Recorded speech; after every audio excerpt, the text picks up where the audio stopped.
Lily and I are here to welcome the Grindstone community back together some fine day.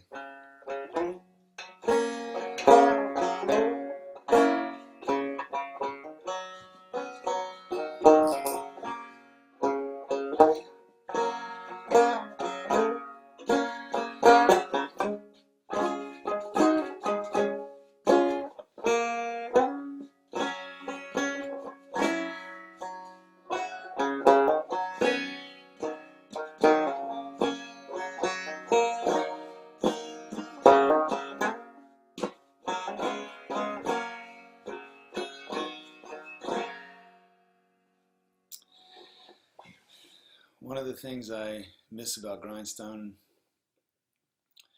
are the people, of course, especially some of the folks who've moved on, no longer present in body on the island. And one of those people that I think about, and I was led to think about this afternoon, is Aminta Marks. There's a little shot of my attic office, and in a central place on the roof here are these three paintings that Aminta did. These are prints. I'm sure you've seen them. If you haven't, they are in the parsonage as well. So I hope when we get back you can come see them. She did this one, and I bet the others too, in honor of the 100th anniversary of the church. Ran across this upstairs in my attic office. She wrote several books of poetry. I'm sure many of you have copies of this, So It Is, and at least two other volumes of poetry. She gave this to me in Georgia one night after we had Aminta and John over for dinner. Just wanted to read you the first part of her introduction.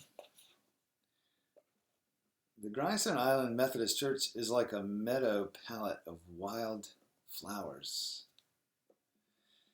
It is at the church that the grand variety of island residents mingle. Only the church desegregates the winter and the summer folk, thereby enriching the lives of all who live for at least a part of each year on the island.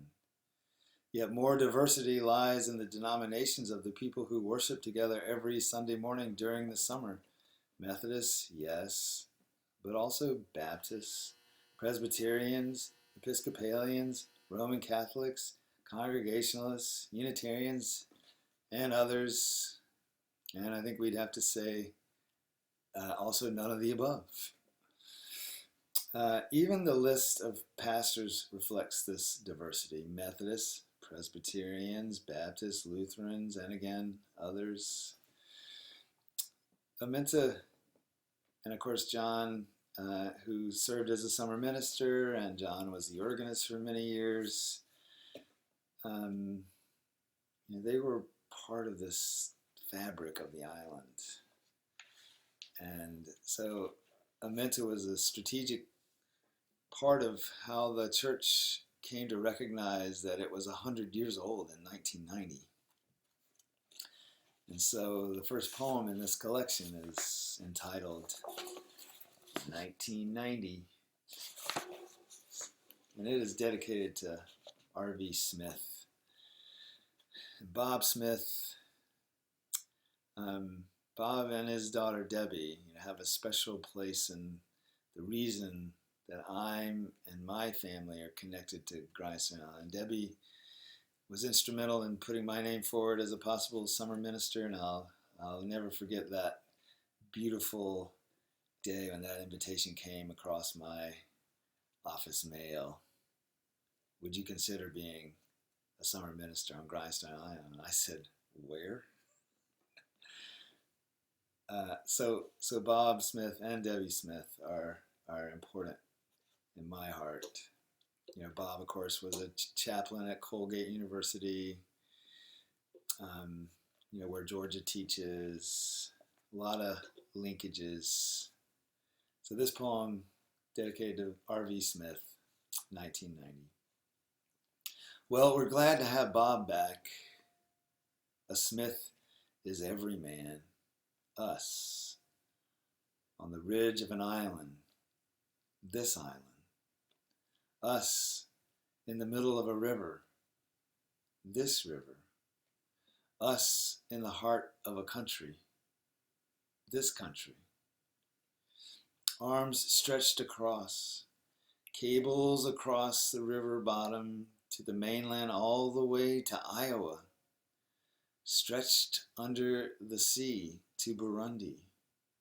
Feet in generous shoes, walking stony roads, one foot always left planted flat on the ground, walking when it's the one way to get there.